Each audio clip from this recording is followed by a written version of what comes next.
These ladies, and I'm a WNBA fan. It's been a good season. They cannot have fucked this Caitlin Clark thing up any worse if they tried. The WNBA stands at a pivotal moment. As the league prepares for remarkable growth, it now faces controversy involving Caitlin Clark, Angel Reese, and an ongoing league investigation. The events of May 17th have sparked widespread debate, touching on issues of race, rivalry, and the direction of women's basketball, drawing reactions from fans and prominent voices like Charles Barkley.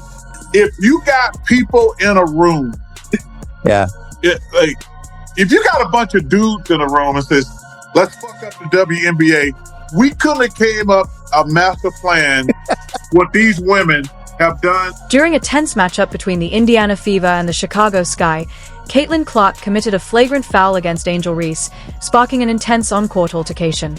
In response, the WNBA launched an investigation into claims that fans had made racist remarks toward Reese during the game.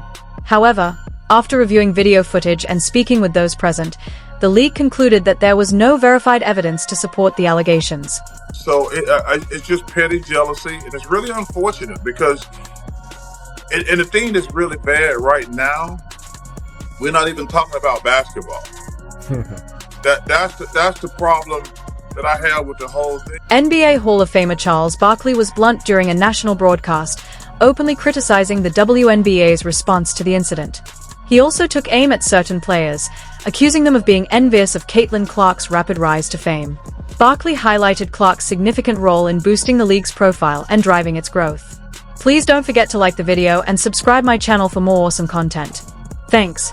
But what's bad, instead of talking about all the good things happening for the WNBA, we're talking about negativity.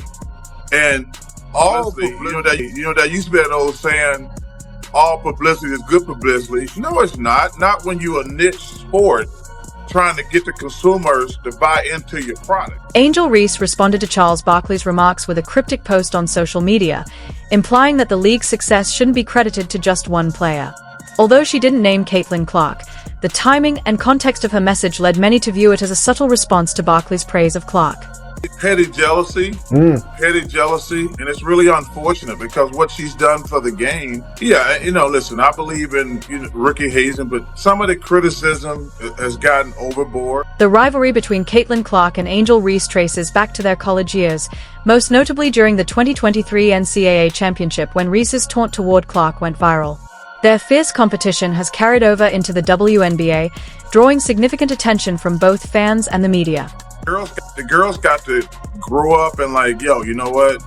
I can go at her hard on the basketball court, but the visibility and stuff she's bringing to the league is going to fill all our wallets up in the long run. Caitlin Clark's arrival in the WNBA has had a major impact, driving unprecedented interest in the league. Her games have shattered viewership records, with the May 17th matchup against the Chicago Sky averaging 2.7 million viewers, making it one of the most watched WNBA games in the past 25 years. The stuff toward her is petty and jealous. And the thing I love about her, she never says a word, but there's been so much negativity, and a lot of it is just petty jealousy. The incident and the resulting investigation have divided fans and analysts. Some feel the league's emphasis on Caitlin Clark overshadows other players, while others argue that internal tensions and public controversies are obstacles to the WNBA's progress and expansion. Well, like I say, it's just a lot of petty jealousy out there, and it's really unfortunate. Taken away from the women's game, because no matter what sport, if you're talking more about something other than the sport, so anything, this is just taken away from the game, in my opinion. The Indiana Fever and Chicago Sky are scheduled to meet again on June 7th, but with Caitlin Clark sidelined by a quadriceps strain, excitement around the rematch has diminished.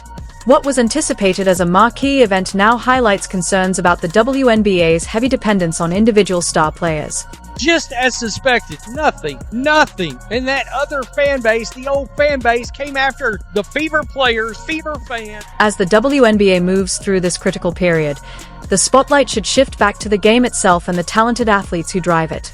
The league's continued growth relies on unity, mutual respect, and uplifting its rising stars, without fueling divisive narratives.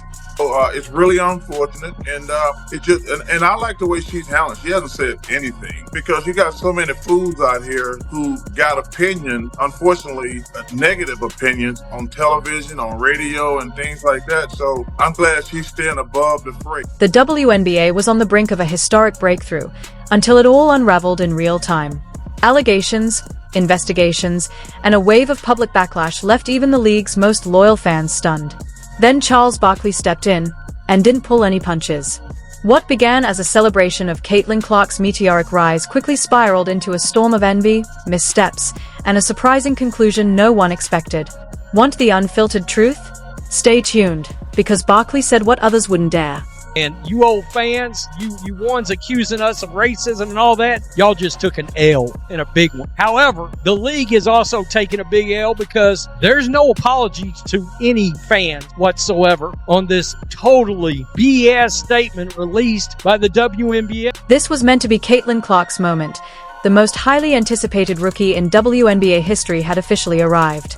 Ticket sales had surged by 93%, draft ratings skyrocketed 400%, and it felt like the league had finally found its Steph Curry-style breakthrough.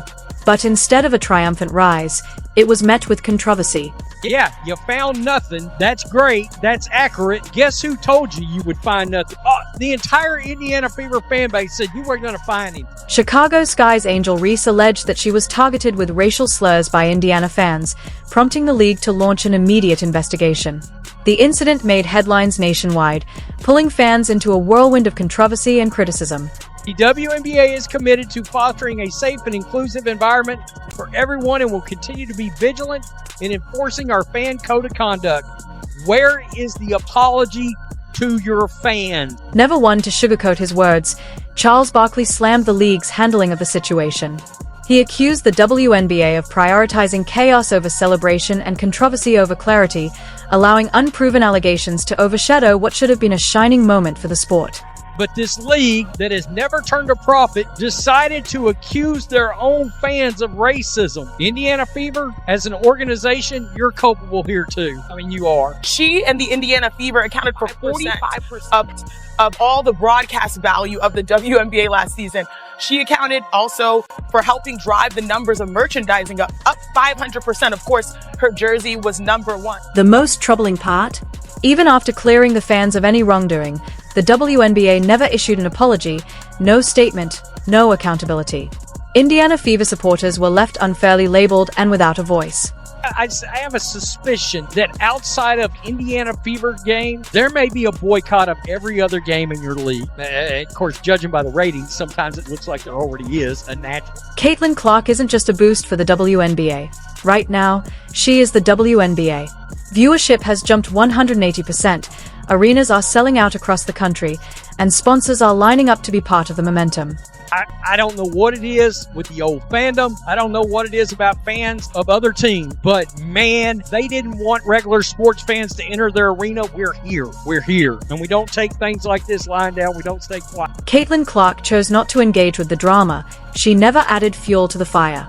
While some players threw subtle jabs in interviews, Clark remained composed, focused, and silent throughout it all. I mean, they can't handle criticism. Again, a statement was made about hostile environment. Visiting arenas are hostile environments, and they have always known to be so. The WNBA stands at a crucial crossroads. A once-in-a-generation star has arrived. But the question remains, will the league fully embrace her, or let internal politics and petty divisions derail its own potential? Never forget, this BS investigation led to thousands of people spewing hate speech towards Indiana Fever players. Charles Barkley isn't famous for being polite. He's known for calling it like it is. His message wasn't just another soundbite. It was a genuine plea to the players, the league, and everyone paying attention. I mean, let's keep it real. As my shirts all came in and my cap and all that, me bought a league pass. We're funding this whole thing now. We're funding it. Thanks for watching. If you found this breakdown insightful, be sure to hit that like button, subscribe for more in-depth WNBA coverage, and share your thoughts in the comments. Should the league have issued an apology? Is Charles Barkley right about the jealousy? We want to know what you think. A lot of people say that Caitlin Clark moves the needle. That is wrong. She is the needle. She dictates. We all know what she's done on the floor. It's history, right? But off the floor, my goodness. It all began on May 17th during a matchup between the Indiana Fever and the Chicago Sky. A hard foul from Chendi Carter knocked Caitlin Clark to the ground, but it was what followed that lit up social media. Angel Reese clapped, smiled, and appeared to mock Clark, a moment that quickly went viral. Some brushed it off as competitive intensity, while others felt it crossed a line. But the real twist came days later, when the WNBA announced an investigation into whether Angel Reese had been subjected to racial or personal abuse by fans.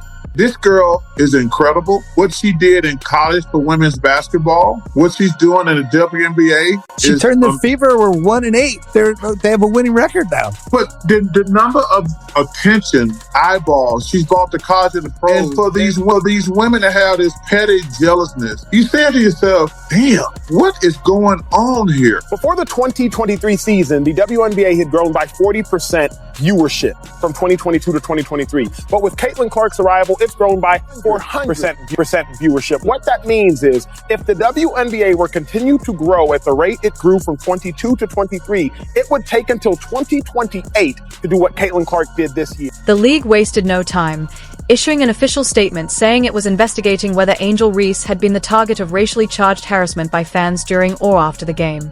The move raised questions. Why now? And what exactly were they hoping to uncover? After several days of reviewing footage and gathering accounts, the WNBA announced it found no evidence to support the claims. That left many wondering, was this just a PR tactic, or a sign the league is starting to buckle under the weight of viral controversy?